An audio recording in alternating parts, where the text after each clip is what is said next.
ನಗುತ್ತಾ ನಗುತ್ತಾ ಬಾಳು ನೀನು 100 ವರ್ಷ ಬಾಳಿನ ದೀಪ ನಿನ್ನ ನಗು. Hi friends, welcome back to my channel. ನಾನು ಚೆನ್ನಾಗಿದ್ದೀನಿ, ನೀವೆಲ್ಲರೂ ಹೇಗಿದ್ದೀರಾ? ನಾವಿವಾಗ ದೇವಸ್ಥಾನ ಕಡೆ ಹೋಗ್ತಾ ಇದ್ದೀವಿ. ಯಾಕಂತಂದರೆ ಬೆಂಗಳೂರಿಂದ ಬರಬೇಕಾದ್ರೆ ಬರ್ತಡೇ ದಿವಸ ನನ್ನ ಮಗಳ ಕೈಯಾರೆ ಹೊಸ ಬಟ್ಟೆ ಬೇರೆ ಮಕ್ಕಳಿಗೆ ಕೊಡೋಣ ಅಂತ ಬಟ್ಟೆ ತಂದಿದ್ದೆ. ಆ ಬಟ್ಟೆಗಳೆಲ್ಲ ಇವಾಗ ಮಕ್ಕಳಿಗೆ ನನ್ನ ಮಗಳ ಕೈಯಿಂದ ಕೊಡಿಸ್ತೀನಿ. ಬಟ್ಟೆ ಇಟ್ಟಿರೋ ಕವರಲ್ಲಿ ಸ್ವಲ್ಪ ದಕ್ಷಿಣೆ ಅಂತ ಸ್ವಲ್ಪ ಕಾಸು ಇಟ್ಟಿದ್ದೀನಿ. ಹಾಗೆ ಸ್ವೀಟ್ ಬಾಕ್ಸು, ಬಟ್ಟೆ ಅಷ್ಟನ್ನು ಒಂದು ಕವರಲ್ಲಿ ಹಾಕಿ ಪ್ಯಾಕ್ ಮಾಡಿ ದೇವಸ್ಥಾನ ಹತ್ರ ಹೋಗಿ ಒಂದು 4 ಜನ ಮಕ್ಕಳಿಗೆ ಕೊಟ್ಟು ಬಂದ್ವಿ. ದೇವಸ್ಥಾನ ಹತ್ರ ಹೋಗಿ ಮಕ್ಕಳಿಗೆ ಬಟ್ಟೆ ಕೊಟ್ಟು ಬರೋಷ್ಟೊತ್ತಿಗೆ ಡೆಕೋರೇಟ್ ಎಲ್ಲ ರೆಡಿ ಮಾಡಿದ್ರು. ಹಾಗಾಗಿ ಕೇಕ್ ಕಟ್ಟಿಂಗ್ ಮಾಡೋಣ ಅಂತ ರೆಡಿ ಮಾಡ್ಕೋತಾ ಇದ್ದೀವಿ. ಇದು ಐಸ್ ಕೇಕ್ ಇದೆ. ನಾವು ಯಾವತ್ತೂ ನಮ್ಮ ಬರ್ತಡೇನ ಮಾಡ್ಕೊಂಡಿದ್ದು ನೆನಪೇ ಇಲ್ಲ. ನಾವು ಯಾವತ್ತೂ ಕೇಕೇ ತಂದು ಕಟ್ ಮಾಡಿಲ್ಲ, ಒಂದು ಚಾಕ್ಲೇಟು ಬೇರೆಯವ್ರಿಗೆ ಹಂಚಿಲ್ಲ. ನಮ್ಮ ಬರ್ತಡೇ ಯಾವತ್ತು ಅಂತಲೇ ಗೊತ್ತಿರ್ತಾ ಇರಲಿಲ್ಲ.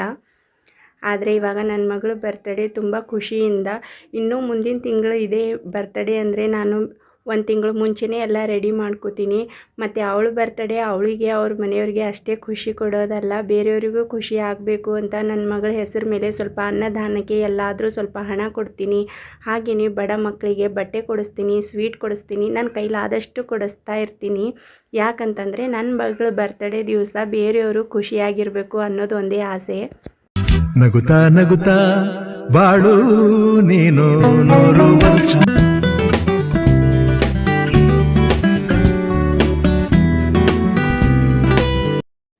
ಕೇಕ್ ಕಟ್ಟಿಂಗ್ ಮಾಡಿಸ್ತೀವಿ. ಕೇಕ್ ಕಟ್ಟಿಂಗ್ ತುಂಬ ಚೆನ್ನಾಗಾಯಿತು. ಇಲ್ಲೊಂದು ಮಗು ಕಾಣಿಸ್ತಾ ಇದೆಯಲ್ಲ, ಈ ಮಗು ಈ ಹೋಟೆಲಲ್ಲಿ ಕೆಲಸ ಮಾಡೋರ ಮಗಳು. ಅಲ್ಲಿ ನಿಂತಿದ್ಲು ಸೈಡಲ್ಲಿ. ನಾನೇ ಇಲ್ಲಿ ಬಾ ಅಂತ ಕರೆದೆ, ಹಾಗಾಗಿ ಬಂದ್ಲು.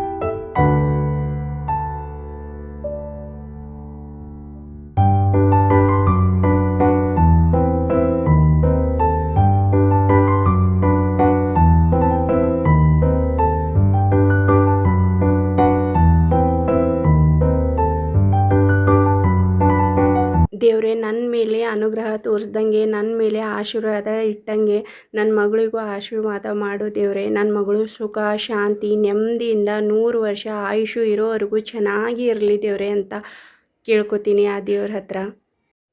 ಇಲ್ಲಿ ರೂಮ್ ಒಳಗಡೆ ಬಂದಮೇಲೆ ನಾನೊಂದು ಕೇಕ್ ಕಟ್ ಮಾಡಿಸ್ತಾ ಇದ್ದೀನಿ. ಹೊರಗಡೆ ಕೇಕು ಅವ್ರ ಅಪ್ಪ ಕೊಡಿಸಿರೋದು, ಇವಾಗ ನಾನು ಕೊಡಿಸ್ತಾ ಇದ್ದೀನಿ. ಅವ್ರು ಬೇರೆ ನಾನು ಬೇರೆ ಅಂತ ಅಲ್ಲ, ನನ್ನ ಮನಸ್ಸು ಯಾಕೋ ಇನ್ನೂ ಒಂದು ಕೇಕು ಕಟ್ ಮಾಡಿಸ್ಬೇಕು ನನ್ನ ಮಗಳ ಕೈಯಿಂದ ಅಂತ ಅನ್ನಿಸ್ತಾ ಇತ್ತು.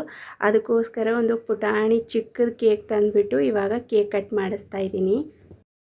ನನ್ನ ಮಗಳು ನನ್ನ ಜೀವನದಲ್ಲಿ ಬಂದ ಮೇಲೆ ಖುಷಿ, ನೆಮ್ಮದಿ, ಸಂತೋಷ ಎಲ್ಲನೂ 100 ಪಟ್ಟು ಹೆಚ್ಚಾಗಿದೆ. ಎಲ್ಲರೂ ಅವ್ರವ್ರ ಕೆಲಸ ಇದ್ದಾಗ ಬರ್ತಾರೆ, ಅವ್ರವ್ರ ಕೆಲಸ ಮುಗಿದ ಮೇಲೆ ಅವ್ರವ್ರ ಸಂಸಾರ, ಅವ್ರವ್ರ ಮನೆ ಅಂತ ಹೋಗ್ತಾರೆ. ಮಕ್ಕಳು ಹಾಗಲ್ಲ, ತಂದೆ ತಾಯಿನ ನಂಬ್ಕೊಂಡು ಬಂದಿರ್ತಾರೆ ಈ ಭೂಮಿಗೆ. ಅವ್ರು ಹುಟ್ಟಿದಾಗ ಅವ್ರಿಗೆ ಏನೂ ಗೊತ್ತಿರಲ್ಲ, ಈ ಪ್ರಪಂಚ ಅಂದರೆ ಏನು ಗೊತ್ತಿರಲ್ಲ, ಹೊಟ್ಟೆ ಹೇಗೆ ತುಂಬಿಸ್ಕೊಳ್ಳೋದು ಗೊತ್ತಿರಲ್ಲ, ಕಣ್ಣು ಹೇಗೆ ಬಿಡೋದು ಗೊತ್ತಿರಲ್ಲ, ಈ ಪ್ರಪಂಚ ಹೇಗಿದೆ ಅಂತಲೂ ಗೊತ್ತಿರಲ್ಲ. ಆದ್ರೂ ತಂದೆ ತಾಯಿ ಅನ್ನೋ ಒಂದು ಸ್ಪರ್ಶದಿಂದ ಅವ್ರು ಖುಷಿಯಾಗಿರ್ತಾರೆ. ನಮ್ಮ ತಂದೆ ತಾಯಿ ನಮಗೇನೋ ಮಾಡ್ತಾರೆ ಜೀವನದಲ್ಲಿ ಅಂತ. ಅದಕ್ಕೋಸ್ಕರ ಮಕ್ಕಳಿಗೆ ಅಂತ ಏನಾದರೂ ಮಾಡಬೇಕು, ಮಕ್ಕಳಿಗೋಸ್ಕರ ಏನಾದರೂ ಸಾಧನೆ ಮಾಡಬೇಕು. ಏನೂ ಮಾಡೋಕ್ಕಾಗಿಲ್ಲ ಅಂತಂದ್ರೂ ಮಕ್ಕಳಿಗೆ ಒಳ್ಳೆ ಸಂಸ್ಕಾರ, ಸಂಸ್ಕೃತಿ, ಹೊಟ್ಟೆ ತುಂಬ ಊಟ, ಮೈಗೆ ಬಟ್ಟೆ ಕೊರತೆ ಇಲ್ದಂಗೆ ಮಕ್ಕಳನ್ನು ನೋಡ್ಕೋಬೇಕು.